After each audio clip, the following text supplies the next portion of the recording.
Un seul pilote pourrait-il détenir le record d'abattage nocturne en pilotant un avion à réaction? Être le plus grand as du jet de la Seconde Guerre mondiale et de toute l'histoire? Aujourd'hui, vous allez découvrir l'histoire de Kurt Welter, un pilote peu connu, mais avec une biographie très intéressante.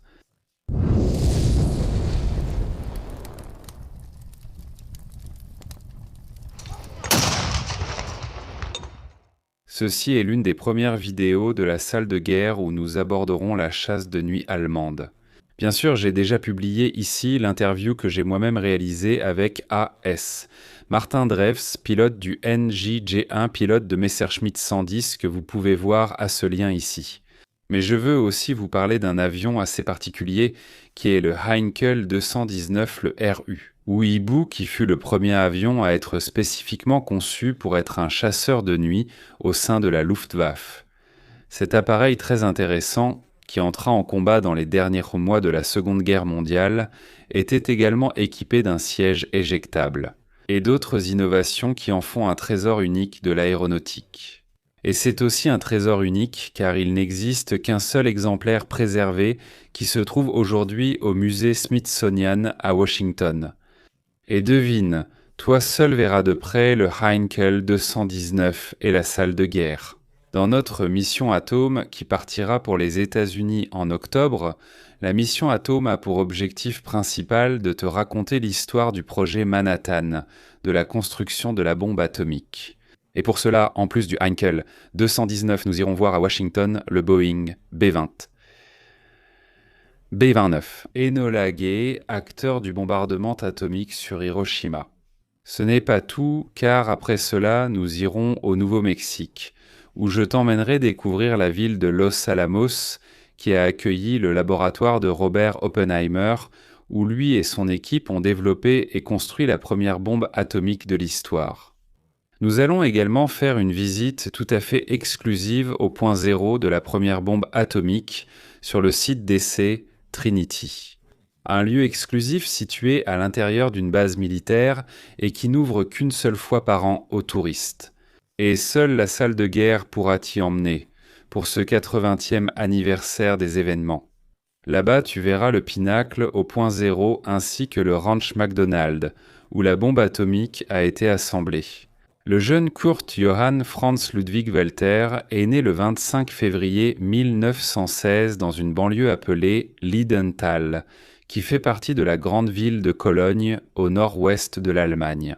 Il était le fils de Julius Welter et Gertrude Welter. Son père était un commerçant qui voyageait beaucoup dans la région, et sa famille était de confession catholique.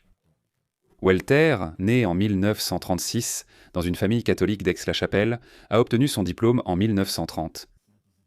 L'année suivante, il est entré dans une école de commerce et a également obtenu son diplôme, puis il a commencé à travailler avec son père. En octobre 1934, Welter a terminé sa Berufsschule, ou école technique, et peu après, il a rejoint les rangs de la Landpolizei, ou police régionale de cette région de Cologne. Le parti nazi avait pris le pouvoir dans le pays en janvier 1933. Et en février 1935, Adolf Hitler a finalement annoncé publiquement l'existence de sa nouvelle force aérienne, la Luftwaffe. Ainsi, le 23 mai de cette année 1935, Kurt Welter, alors âgé de 19 ans, a commencé son service militaire obligatoire. Avec le nouveau contrat de 4 ans et demi de service, son temps de service dans la police serait déjà inclus. La force aérienne était encore en phase embryonnaire, à ses débuts de formation. Et Welter a alors rejoint l'équipage au sol de la base de Neubrandenburg. Promu Gefreiter le 1er novembre 1935 l'année suivante, le 23 septembre, Welter a signé un contrat pour 12 années supplémentaires de service dans la force aérienne. Et à ce moment-là, il finit par être sélectionné pour une formation de vol.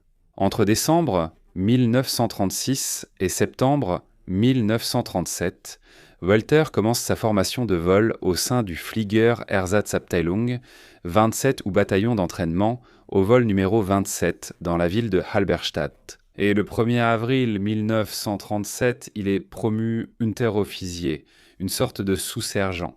En décembre 1937, il est transféré à Magdebourg après avoir terminé sa formation de base et il intègre la Flugzeugführerschule AB, c'est-à-dire l'école de pilotage d'aéronefs. Alors, 6 mois plus tard, le 7 mai 1938, Kurt Welter termine sa formation et reçoit enfin son Flugzeugführerabzeichen, un signe de pilote de la Luftwaffe, devenant officiellement un aviateur militaire allemand. Au cours de l'année suivante, Walter suit plusieurs spécialisations de vol au sein même de la force aérienne et il est remarqué pour sa compétence particulière à ses différents niveaux dans différents types de vols. Son aptitude particulière pour la pédagogie est également remarquée. Et tandis que la Seconde Guerre mondiale éclate, le 1er septembre 1939 avec l'invasion allemande de la Pologne, il devient instructeur de vol, formant les nouvelles générations de pilotes de la Luftwaffe sur les bases de Cottbus et Marienbad. Le 1er août 1940, Kurt Welter est promu Feldwebel, sergent, et en novembre de cette année-là, il épouse sa petite amie, Katharina Emma Green, avec qui il aura un garçon et une fille dans les années suivantes, en récompense de son travail assidu dans la formation de nouveaux pilotes. Le 23 mai 1941, Kurt Welter est décoré de la Kriegsverdienstkreuz Zweitklasse Mitwerten, c'est-à-dire la croix du mérite de guerre de deuxième classe avec épée. Une reconnaissance pour un travail bureaucratique, c'est-à-dire en dehors de la ligne de front, décernée à de nombreux militaires et aussi à des civils allemands pendant la Seconde Guerre mondiale. À cette époque, la Formespéderance en Solesigue. Et le Bortdes état, la formation des nouveaux équipages de vol suivait encore largement les normes du temps de paix, ce qui la rendait assez longue. Spécialiste et formait des pilotes hautement qualifiés. Le problème, c'est qu'en juin 1941, avec le début de l'opération Barbarossa, l'invasion allemande de l'Union soviétique, la demande de nouveaux pilotes n'a cessé de croître à un rythme très rapide. L'année suivante, les combats encore très intenses se déroulaient autour de la ville de Stalingrad, dans le sud de l'Union soviétique, et le désastre qui s'est abattu sur la Luftwaffe et toute la Wehrmacht.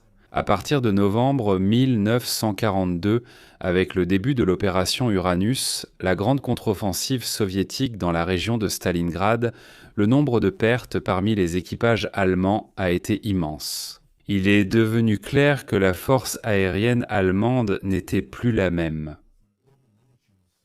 En plus des désastres aériens en Union soviétique, l'offensive de bombardement alliée, principalement l'offensive nocturne menée par les quadrimoteurs de la Royal Air Force contre les plus grandes villes allemandes. Cela devenait déjà un gros problème. Et la Luftwaffe a répondu à ce problème par la création de la Nachtjagd, ou chasse de nuit, une branche de la force aérienne qui combattait les bombardiers ennemis. C'est dans ce contexte que Kurt Welter, qui était déjà Oberfeldwebel, ou sergent-chef depuis l'année précédente, a finalement été retiré de sa tâche d'instructeur. Le 10 août 1943, il a été envoyé à la Blindflugschule 10 ou école de vol à l'aveugle numéro 10 à Altenburg, où il se préparerait à devenir pilote de chasse de nuit. Les bombardements nocturnes sur l'Allemagne ont de quoi.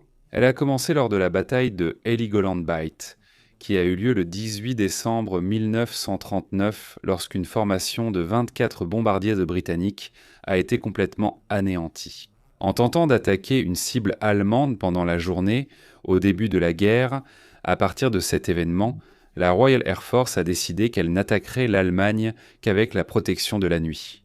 Et à partir de l'été 1940, les Anglais ont commencé une série d'attaques nocturnes contre la capitale allemande elle-même, Berlin. Des événements qui ont considérablement accéléré le changement de stratégie de l'Allemagne dans la bataille d'Angleterre. Et pour répondre à ce problème, c'est là qu'entre dans notre histoire cet officier. Ici, le général Joseph Camembert, qui à l'époque travaillait à l'état-major de la Luftwaffe, dirigeant les projecteurs Flak ainsi que les radars de la force aérienne allemande. Camembert a donc analysé tout le problème des incursions nocturnes des Anglais sur le pays. et il a développé un système de contre-mesure afin de pouvoir abattre ces aéronefs alors qu'ils étaient encore en route vers leur cible. Ce système de contre-mesure a été nommé la ligne Cam-Huber. La ligne Cam-Huber consistait en une série de zones mesurant 20 par 32 km appelées Himmelbett, et dans chacune de ces zones se trouvait un radar Freya avec une portée de 100 km. Dans cette première phase opérationnelle de la ligne Cam-Huber, connue sous le nom de El-Nartiagd, ou chasse de nuit guidée par projecteur, un radar Freya à longue portée localisait le bombardier ennemi puis transmettait les informations de localisation à un radar Würzburg à courte portée qui se trouvait également à l'intérieur de la Himmelbett. Chacune de ces zones contenait un chasseur de nuit en vol, responsable du secteur, qui était également guidé par un radar Würzburg. Le Würzburg coordonnait aussi le positionnement des projecteurs illuminant la cible. Et les informations des deux radars étaient le combiné dans un centre de contrôle, qui guidait alors le chasseur jusqu'à sa cible, permettant ainsi l'interception dans un environnement totalement obscur. Cette première phase de la chasse de nuit n'a été supplantée qu'au début de 1942 avec l'installation des radars Liechtenstein. Ces antennes proéminentes, situées à l'avant des chasseurs Messerschmitt 110, et c'est la vision la plus courante que l'on a du chasseur de nuit allemand. Dans cette deuxième phase, la chasse de nuit a atteint un niveau d'efficacité assez élevé, ce qui a vraiment dérangé de nombreux Anglais, qui ont alors développé, à l'été 1943, une contre-mesure extrêmement puissante. Les bombardiers anglais ont commencé à larguer dans les airs des milliers de petites bandes métalliques d'étain qui, en explosant et en se dispersant sur une grande zone, finissaient par aveugler les radars allemands. Cette tactique est utilisée jusqu'à nos jours pour tromper les missiles guidés par radar. Et ce type de contre-mesure est populairement connu sous le nom de Chafe avec la chasse de nuit allemande, complètement désorientée. La semaine suivant cette première attaque anglaise, il revint au colonel Hajo Hermann d'imaginer une réponse d'urgence contre les bombardiers de la Royal Air Force. Ce modèle d'urgence est devenu connu sous le nom de Wild Soul, ou sanglier sauvage, qui utilisait des chasseurs monomoteurs, guidés par radio et par des projecteurs au sol, pour abattre les bombardiers ennemis, la nuit. Et c'est justement à cette période que Kurt Welter est entré en scène, lui qui a combattu pour la première fois, le 2 septembre 1943. Il a été affecté à la 5e Staffel ou 5e escadrille du Jagdgeschwader 301 ou escadre de chasse 301 qui volait justement sur le Focke-Wulf 190 A5, pour des missions de nuit. Et dès sa première mission, dans la nuit du 22 au 23 septembre 1943, Kurt Welter a abattu 2 quadrimoteurs des Britanniques au-dessus de la ville de Ranowah. Le lendemain, dans la nuit du 3 au 4 octobre, lors de sa 3e mission, il a abattu 2 bombardiers Handley Page Halifax. Dans la nuit du 22 octobre, il est officiellement devenu un as après avoir abattu 3 bombardiers au-dessus de Sarre. Réuni full by un bon bulletin à Lao. Kurt Welter abattait déjà des bombardiers dès sa première mission, dans un environnement aussi complexe. Mais il est bon de rappeler que Welter était déjà instructeur de chasse depuis 4 ans, et bien sûr, il avait été nommé instructeur de chasse précisément en raison de sa grande expertise dans ce domaine. Donc, bien qu'il soit un novice dans les missions de combat, Welter était un pilote vétéran dans l'aviation de chasse et sur plusieurs autres types d'avions. Le 7 janvier 1944, Welter a été proposé pour une promotion au grade de lieutenant. C'est-à-dire, sous-lieutenant, il a reçu une promotion de terrain au rang d'officier en raison de sa grande efficacité en tant que pilote de chasse. Cette promotion a été confirmée le 1er février et le 24 mars. Avec seulement 15 missions effectuées, Welter a atteint le chiffre de 17 victoires aériennes confirmées, étant ainsi décoré de la Croix allemande en or le 10 mai 3. Peu de temps après cette décoration, il a été transféré à la 5e Staffel du Jagdgeschwader 300. Il a commencé à voler. Pendant la journée, entre le 18 et le 20 juillet 1944, il a abattu 3 chasseurs P-51, Mustang et 2 Boeing, P-17, forteresse volante. Mais la phase diurne de Welter serait brève. Et, le 25 juillet, il a de nouveau été transféré à l'unité de nuit, cette fois à la première Staffel du Nachtjagdgeschwader Dix, ou escadre de chasse de nuit numéro 10. Et exactement un mois plus tard, le 25 août, il abat son premier de Havilland Mosquito, le célèbre Wooden Wonder, ou merveille de bois. Ce bimoteur ultra rapide de la Handley Page Aircraft Company, qui a combattu comme intrus de nuit britannique, est devenu le chasseur des chasseurs de nuit allemands. Le 4 septembre, Welter est transféré à la 10e Staffel du Jagdgeschwader 300, une unité spécialisée dans l'abattage des mosquitos britanniques intrus volant de nuit. Le Messerschmitt. Messerschmitt 109 G6 de Welter a eu beaucoup de succès dans cette mission, et au mois de septembre, il a abattu pas moins de 7 mosquitos. L'un d'eux a été abattu par éperonnage, c'est-à-dire par le choc direct de son chasseur contre celui de l'ennemi. Et grâce à ces résultats, le 18 octobre, avec seulement 40 missions effectuées et 33 victoires à son actif, Kurt Welter a été décoré de la Croix de Chevalier de la Croix de Fer. Le 2 novembre, une fois de plus, il pilotait les Focke-Wulf 190 de nuit.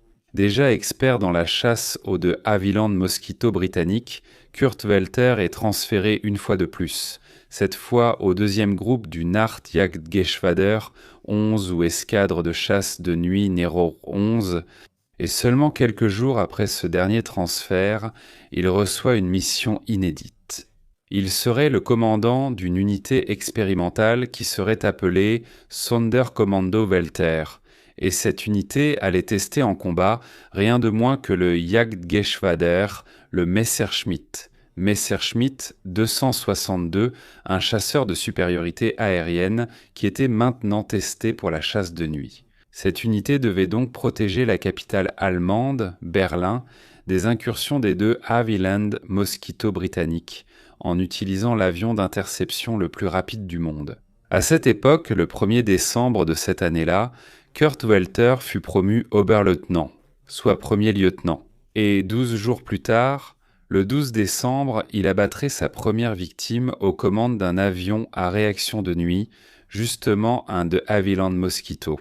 Les premières tactiques d'utilisation du Messerschmitt 262 de nuit étaient essentiellement les mêmes que celles du sanglier sauvage, qui étaient déjà employées avec les Messerschmitt 109 et Focke-Wulf 190. Le pilote du jet recevait seulement des instructions par radio, les cibles étant éclairées par des projecteurs.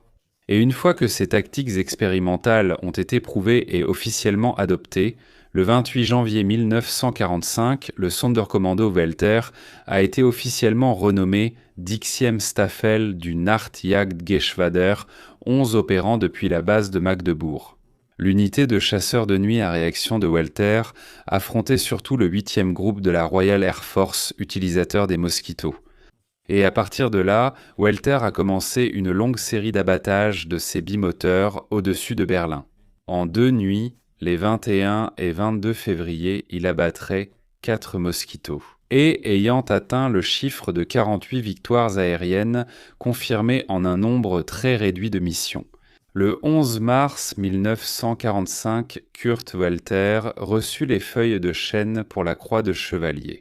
Le mois de mars 1945 fut particulièrement fructueux pour Kurt Welter, qui abattit l'impressionnant nombre de 12 mosquitos lors de combats nocturnes. Et le 27 de ce mois-là, Welter fit la première utilisation opérationnelle du nouveau chasseur à réaction Messerschmitt 262 B1AU, une version enfin entièrement dédiée à la chasse de nuit. Équipé de radars dans le nez et d'un second membre d'équipage à l'arrière, qui agissait comme opérateur radar, ce nouvel appareil apporta beaucoup plus d'efficacité aux tactiques de chasse de nuit à réaction, même si elle est arrivée trop tard pour faire une quelconque différence significative dans le cours du conflit. Au mois d'avril 1945, Welter abattit encore 7 mosquitos. Son dernier avion abattu, le 64e, eut lieu dans la nuit du 17 au 18 avril, 1945. Début mai, son unité fut transférée dans le nord de l'Allemagne, en Schleswig-Holstein. Là-bas, il a déposé les armes face à l'avancée de l'armée britannique et est devenu leur prisonnier. Il a été interrogé par la Royal Air Force dans les semaines suivantes, comme l'immense majorité des chasseurs de nuit allemands. Kurt Welter a été libéré assez rapidement, dès l'été 1945, ayant auparavant rédigé 2 rapports sur les tactiques de chasse de nuit à réaction pour le commandement britannique. De retour de captivité, Kurt Welter retrouve sa famille et s'installe avec elle dans la ville de Brühl, en Rhénanie, où il commence à travailler dans une usine de sucre. Mais en novembre de l'année suivante, 1946, il commence à travailler dans la fabrication de pièces en cuir. Et en avril 1948, il devient directeur d'une usine de produits médicaux. Mais le 7 mars 1949, la tragédie frappe la vie de Kurt Welter. Lorsqu'à un passage à niveau près de la ville de Lech, dans la province du Schleswig-Holstein, sa voiture, qui attendait qu'un train passe juste devant les rails, a été écrasée par des rondins tombés de l'un des wagons. Elles se sont échappées car elles n'étaient pas bien attachées. Kurt Welter est décédé sur le coup à l'âge de 33 ans avec 64 victoires à son actif, la plupart réalisées de nuit. Et à bord du Messerschmitt 262, Kurt Welter est sans aucun doute le plus grand. À de nuit des chasseurs à réaction pendant la Seconde Guerre mondiale, et les historiens débattent encore de ces chiffres avec ceux d'autres pilotes pour le titre de plus grand as des jets de la Seconde Guerre mondiale. Et peut-être même de toute l'histoire. Et encore une fois, si vous voulez voir le Heinkel 219 de près, en personne, ainsi que de nombreux autres avions. Maintenant, dis-moi, connaissais-tu déjà l'histoire de Kurt Welter, peut-être le plus grand as du jet de l'histoire, ou tout cela est-il nouveau pour toi? C'est une grande nouveauté pour toi? Dis-le nous dans les commentaires, encore une fois. Si tu as aimé cette vidéo, partage-la avec tes amis et mets-nous un pouce bleu. Et n'oublie pas de t'abonner à la salle de guerre pour ne rien manquer. Je m'arrête ici, merci encore pour ton écoute et une grosse accolade de la salle de guerre.